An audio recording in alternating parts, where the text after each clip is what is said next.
Hello guys, welcome to SK achiever nurses classes. Myself Saurabh Kumar, BSc nursing internship student.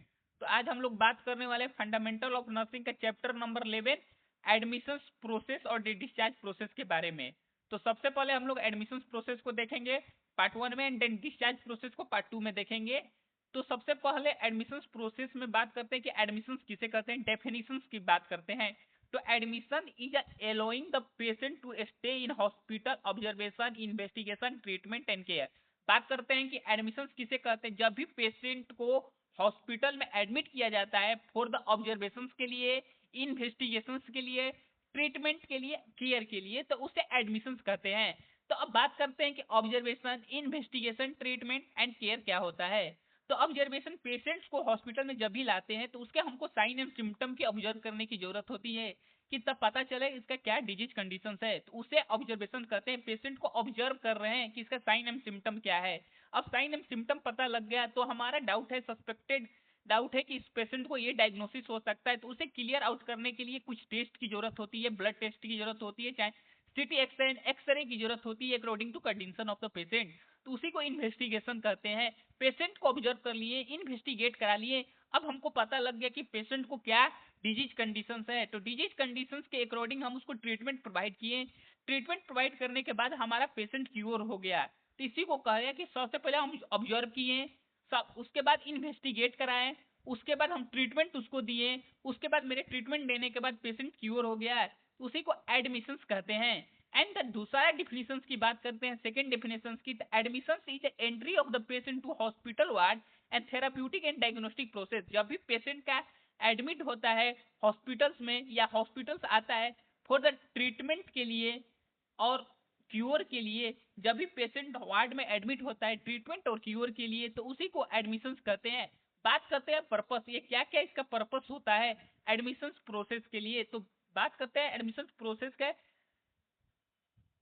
Purpose का। First क्या होता है, to receive the patient in the ward for admission according to him और her condition. Patient के conditions के अनुसार उसको ward में रिसीव करना।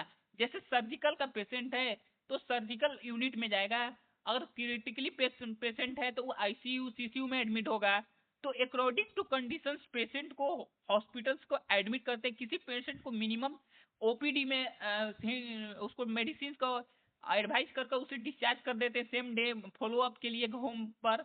लेकिन किसी पेशेंट को प्रोलॉन्ग वार्ड में एडमिट करना रहता है इंटरवेंशन देने के लिए, तो अकॉर्डिंग टू कंडीशन पेशेंट की नीड होती है कि उसको किस प्रकार का ट्रीटमेंट देना है, आईपीडी में ट्रीटमेंट देना है या ओपीडी में ट्रीटमेंट देना है।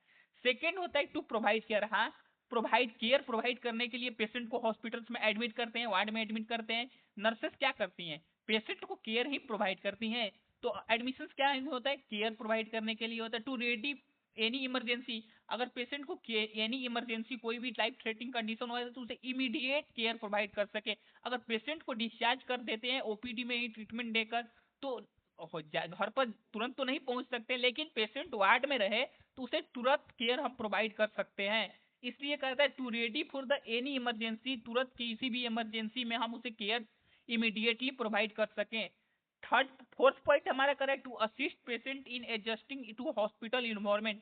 पेशेंट को हॉस्पिटल इन्वायरमेंट में एडजस्ट करने के लिए, and to obtain base line information about the patient by collection of history performing the physical examination. Base line information जो होती है, हिस्ट्री कलेक्शन है या फैमिली हिस्ट्री हो या हेड टू टो स्टेटमेंट हो, सर से लेके पांव तक फिजिकल एग्जामिनेशन करना हो, उसके लिए एडमिट करते हैं पेशेंट्स को। एंड देन अब देखते हैं कि टाइप ऑफ एडमिशन क्या होता है, कितने टाइप के एडमिशन होते हैं। तो बात करते हैं टाइप ऑफ एडमिशन की।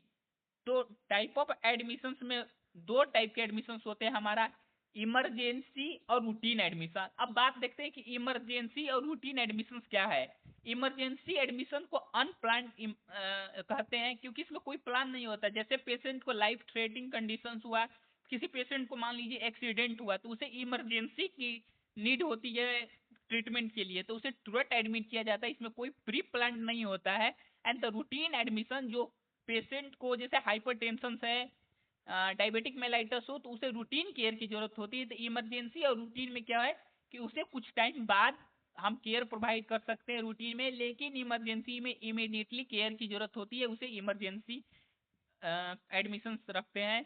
तो इमरजेंसी को हम लोग अनप्लान कहते हैं क्योंकि उसमें कोई प्लान नहीं होती है, और नॉन इमरजेंसी या रूटीन को प्री प्लान कहते हैं। यही दो बात हुआ है कि अनप्लान्ड और प्री प्लान्ड भी कर सकते हैं। वहीं इमरजेंसी हुआ अनप्लान्ड, क्या हुआ इमरजेंसी हुआ, और प्री प्लान क्या हुआ रूटीन हुआ प्लान के अनुसार। जैसे किसी पेशेंट को हाइपरटेंशन से, डायबिटिक मेलाइटस है, हाइपोथायराइडिज्म है, सीएडी है, उसको क्या हो सकता है, हम तुरंत ट्रीटमेंट ना देकर कुछ डिले ट्रीटमेंट दे सकते हैं। बट इमरजेंसी कंडीशंस में जैसे कार्डियक अरेस्ट हुआ पेशेंट को, एंड द एक्सीडेंटल केस हुआ, ट्रॉमा हुआ, बर्न हुआ, इस केसेस में हमको इमरजेंसी केयर की प्रोवाइड होती है लाइफ थ्रेटनिंग कंडीशंस में। इसलिए इमरजेंसी और रूटीन दो टाइप के एडमिशंस होते हैं।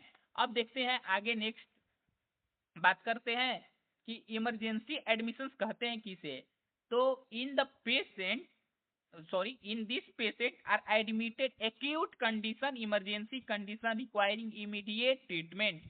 एक्यूट कंडीशंस में इमीडिएट ट्रीटमेंट की जरूरत हो उसे इमरजेंसी एडमिशंस कहते हैं। जैसे एग्जांपल देखें तो पेशेंट विथ आरटीए, आरटीए क्या होता है, रोड ट्रैफिक एक्सीडेंट।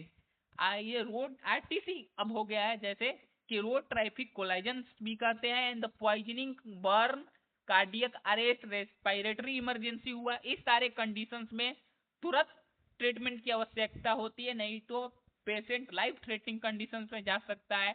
इसे इमरजेंसी एडमिशंस कहते हैं। अब बात करते हैं रूटीन एडमिशंस की। तो रूटीन एडमिशंस में हम लोग क्या देते हैं, in this patient are admitted for investigation, diagnosis, medical, surgical treatment. अब ये क्या कह रहा है कि पेशेंट को इन्वेस्टिगेशंस करने की जरूरत हो, डायग्नोस्टिक पता करने की जरूरत हो, और मेडिकल और सर्जिकल ट्रीटमेंट प्लान किया। जैसे पेशेंट को कोलीलिथियासिस है, गॉल ब्लैडर में स्टोन है, तो उसे सर्जिकली प्लान किया जाता है कि पेशेंट को इस डेट को सर्जरी होने वाली है, तो उसे रूटीन एडमिशंस में रखते हैं।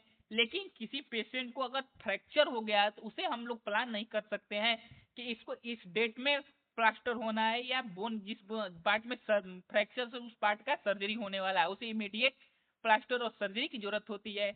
इसलिए हम उसे इमरजेंसी में रखें और इसे रूटीन एडमिशंस में रखें। ये एक्यूट नहीं होता है, लेकिन इन्वेस्टिगेशन, डायग्नोस्टिक, मेडिकल और सर्जिकल ट्रीटमेंट इसमें प्लान तरीके से होते हैं। जैसे treatment is given according to patient problem, patient will the hypertensive and diabetic mellitus ETC, जैसे हम ऑलरेडी डिस्कस कर चुके हैं।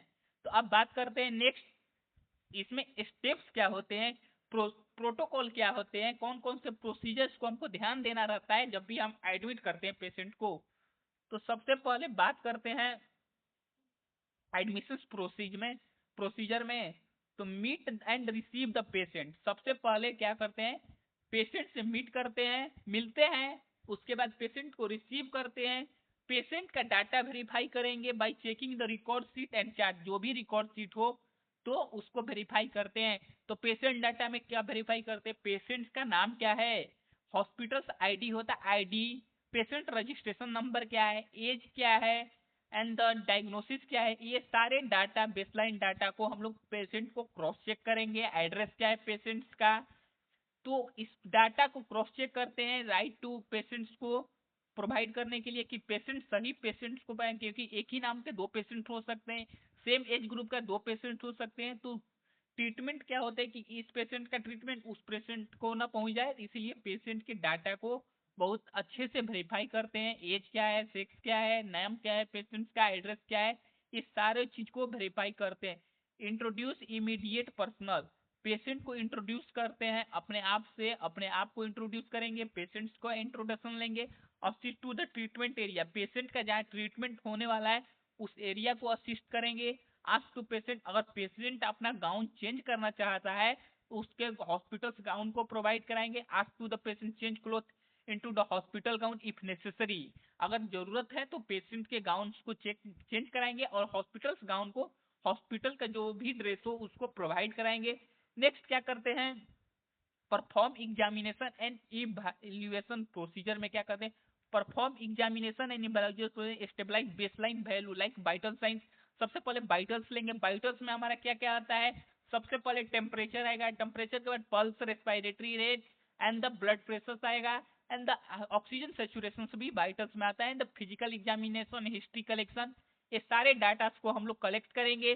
Coordinate with the physician, carry out the initial order, coordinate करेंगे फिजिशियन से, जो भी हमारा डॉक्टर्स होगा तो डॉक्टर से कोऑर्डिनेट करेंगे, जो भी उसका ऑर्डर होगा उसे इम्प्लीमेंट करेंगे पेशेंट पे इमीडिएटली, जो फर्स्ट ऑर्डर होगा, and the give the treatment and instruction as a follow by the physician, जो भी फिजिशियंस का इंस्ट्रक्शन होगा, वो ट्रीटमेंट होगा, उसको पेशेंट को गिव करेंगे, देंगे और फॉलो करेंगे।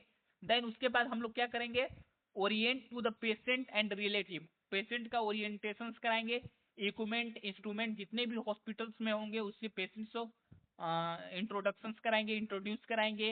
Use call system, telephonic system होती है इमीडिएटली कंडीशंस में, तो उसको कैसे यूज करना है उसे इंट्रोड्यूस कराएंगे। ट्रीटमेंट शेड्यूल क्या है, डॉक्टर्स विजिटर टाइम क्या है, नर्सेस राउंड कब कब होनी है, इस सारे ट्रीटमेंट को फॉलो अप देंगे, शेड्यूल्स को बताएंगे। देन विजिटर टाइमिंग क्या है, रिलेटिव कितने कितने बजे तक विजिट कर सकते हैं, सारे प्रोटोकॉल को एक्सप्लेन करेंगे। Other health care team member में जैसे डाइट्रिशियन का क्या टाइमिंग होगा, फिजियोथेरेपिस्ट कब मिलेंगे, ये सारे चीज को डिस्कस करेंगे। Policy and rule and regulation, hospital की जो भी पॉलिसी एंड रूल रेगुलेशन होगा इसको एक्सप्लेन करेंगे। केयर ऑफ पेशेंट वैल्यूएबल, जो भी valuable of care of patients को वो मेंटेन करेंगे, नर्सेस रिकॉर्ड को मेंटेन करेंगे, इनपुट आउटपुट चार्ट मेंटेन करेंगे, वाइटल्स चार्ट को नोट डाउन करेंगे। देन जो भी अगर मेडिसिन प्रोवाइड कर रहे हैं उसके सारे ऑर्डर्स को मॉनिटर करेंगे, नर्सेस रिकॉर्ड को रेडी करेंगे। तो ये सारे केयर होते हैं एडमिशन प्रोसीजर में। अब बात करते हैं नर्सेस रोल की, नर्सेस रोल क्या होता है एडमिशन में। तो नर्सेस रोल की बात करते हैं, nurses should be deal every effort to friendly and courteously with the patient and family member, family member से एक इमोशनल बॉन्डिंग बनाना नर्सेस का फर्स्ट रोल होता है। फ्रेंडली उनसे एक कर्तव्य होता है कि वो फ्रेंडली पेशेंट से इंट्रोड्यूस हो। ऐसे तो ये गवर्नमेंट हॉस्पिटल में आपको नहीं देखने को मिलेगा, लेकिन फ्रेंडली नेचर प्राइवेट हॉस्पिटल्स में आप किसी भी जा सकते हैं तो अच्छे से देखने को मिल सके। Makes a proper observation patient condition, proper observation होना चाहिए पेशेंट्स को। कोविड अगर ड्रग में फॉर एग्जांपल चल रहा है तो प्रॉपर ऑब्जर्वेशन होना चाहिए कि पेशेंट्स के ये ड्रग से कोई साइड इफेक्ट तो नहीं हो रहा है, कितना इफेक्टिवनेस है पेशेंट्स के ऊपर, कोई भी अगर वाइटल्स में फ्लक्चुएशन आ रहा है, तो इसे सारे चीजों को प्रॉपर ऑब्जर्वेशन होना चाहिए। Orient the patient with the relative regarding the hospital policy, hospital policy को मस्ट होता है कि रिलेटिव्स को ओरिएंट कराना, पेशेंट को ओरिएंट कराना। Deal patient with careful with suffering from the communicable disease illness, isolate if necessary. कोई भी पेशेंट्स को कम्युनिकेबल डिजीज हो, एक पेशेंट से दूसरे पेशेंट तक फैलने वाला डिजीज हो, तो उसे आइसोलेट करने की जरूरत होती है अगर जरूरत हो, और पेशेंट से डील करने की आवश्यकता होती है कि वो मिनिमम कांटेक्ट रखें दूसरों से या फैमिली मेंबर से, ताकि वो कम्युनिकेबल डिजीज से प्रिवेंट कर सकें अपने फर्दर फैमिली मेंबर्स को। And the patient valuable cloth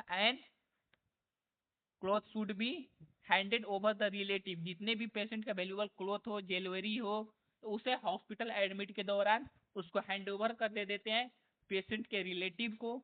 तो तब तक के लिए धन्यवाद। और ही नेक्स्ट डिटेल वीडियो चाहिए तो कमेंट बॉक्स में कमेंट कीजिए, ताकि हम आप लोगों के लिए और वीडियो बना सके, ताकि हम वो पता चल सके आपका कहाँ पर डाउट आ रहा है।